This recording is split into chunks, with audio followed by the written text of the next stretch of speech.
Crash Course Philosophy is brought to you by Squarespace. Squarespace. Share your passion with the world. Let's say, for the sake of argument, that you love your father, by which I mean you want him to be alive. And let's also assume that you don't have any attachments to your mother that you might describe as romantic. Well, guess who thought he felt the same way about his parents? Oedipus. According to ancient Greek legend, when Oedipus was born, a prophecy foretold that he would kill his father and marry his mother. So, in an act of colossally bad decision-making, his father left baby Oedipus in the wilderness, assuming he would die, and the prophecy would then not come true. But instead, the abandoned baby was discovered and raised by another family. As an adult, Oedipus learned of the prophecy that he would kill his father and marry his mother. So, not knowing he was adopted, he left his adoptive parents in order to avoid fulfilling that prophecy, figuring that if he wasn't near them, it couldn't come true. Lo and behold, as he was trying to flee his fate, Oedipus killed a stranger in a fit of rage who turned out to be the father he had never met. He then proceeded to marry the dead man's widow, who was actually his mother, though he didn't know it. Needless to say, this is a fate that any of us would like to avoid. But for philosophers, the whole point of the story of Oedipus is there is no escaping fate.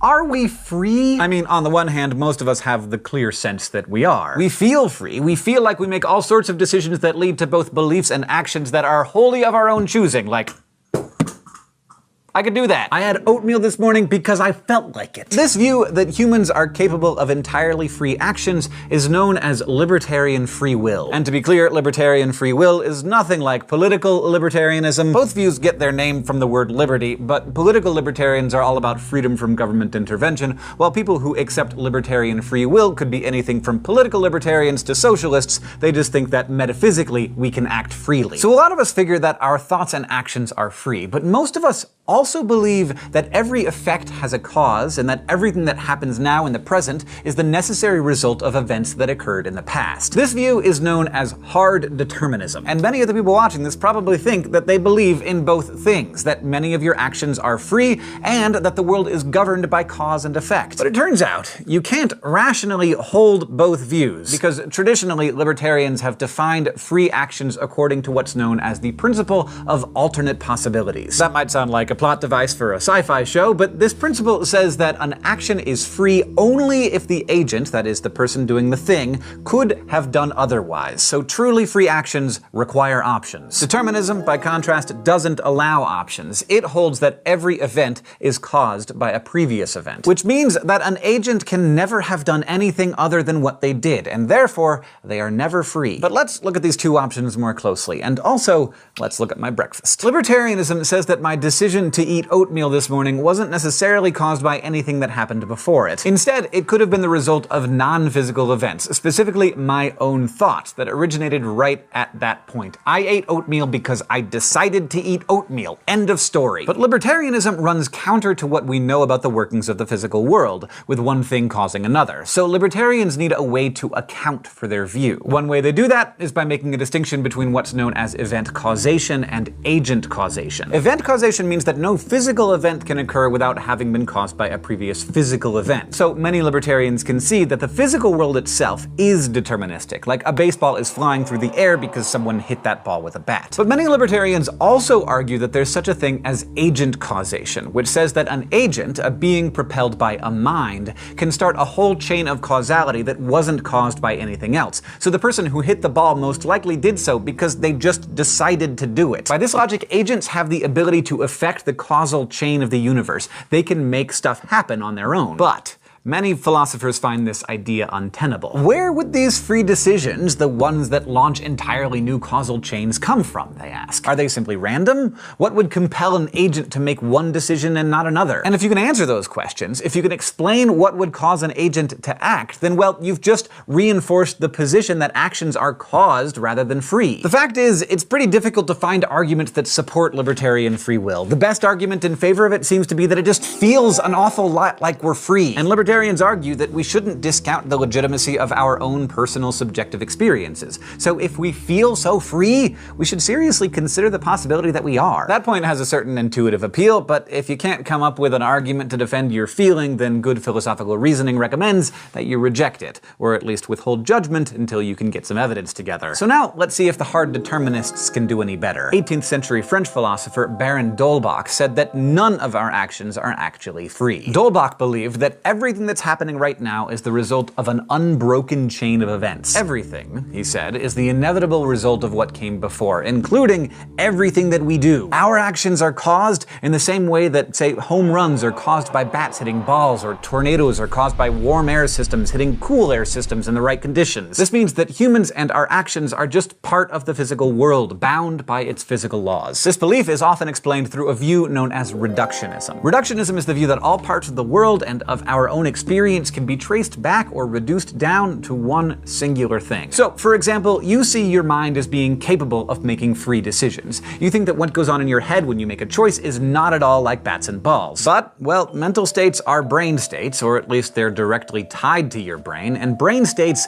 are biological. And biological states are physical states. And the physical world, as we already said, is deterministic. There's just no room for free will in this picture. We think we're free, but we're not. And really, as scientific thinkers, why would we assume that we are? Why would we think that we're any different than everything else in the universe? What would make us so special? Libertarians are right that it's really hard to disregard the feeling of freedom. If I didn't choose to eat oatmeal this morning, why do I feel like I did? And what made me do it? But hard determinists say that the difference between the causes of human actions and the causes of physical events, like a bat hitting a ball, is that our actions have all sorts of invisible causes that happen in our brains. Specifically, when beliefs team up with our desires and our temperament, they say, you get a deliberate human action. Combine my belief that oatmeal is nutritious with my desire for healthy nourishment and the temperament that predisposes me to enjoy warm, carby comfort foods, and ta-da! You get oatmeal-y breakfast. Now, you might argue that those particular beliefs, desires, and temperaments might lead to any number of breakfast choices, cream of wheat maybe, or some granola. But if you dig deep enough, you'd find that there are factors that rule out those options, as well as every other option. Maybe I'm a little worried one of my fillings is coming loose, so I'm shying away from granola because it's too crunchy. Or I just don't think about cream of wheat very often. I mean, they don't have very good brand awareness anymore. What even is cream of wheat exactly? And the oatmeal is sitting right there in front of me. Or maybe I briefly think of making one of those quinoa breakfast bowls that are so hip right now, but my lazy temperament or my belief that I'm running late pushes me to choose the 90 seconds in the microwave option. See how it works? All you have to do is change one factor, a belief, a desire, or temperament, and you get a different outcome. Hard determinists argue that just because we can't pinpoint the exact factors that led us to an action, we could, in theory, isolate them if we knew enough about all of the beliefs, desires, and temperaments swirling around in our brains. So in this view, what we call decisions are really just the inevitable results of a bunch of mental stuff combining in just the right way. And maybe it feels free, but it's not. But hold up, isn't there some way out of this? Like, what if I have someone choose my breakfast for me? Or what if I fall back on randomness by, like, flipping a coin? After all, if I just flipped a coin, then it wouldn't look like that decision was made by beliefs, desires, and temperaments. But, well, no such luck, because even if I thought I chose randomly, my decision to flip the coin or who I asked to pick for me was just as determined as everything else. And guess what? If you're getting angry right now about me telling you that none of your choices are free, well,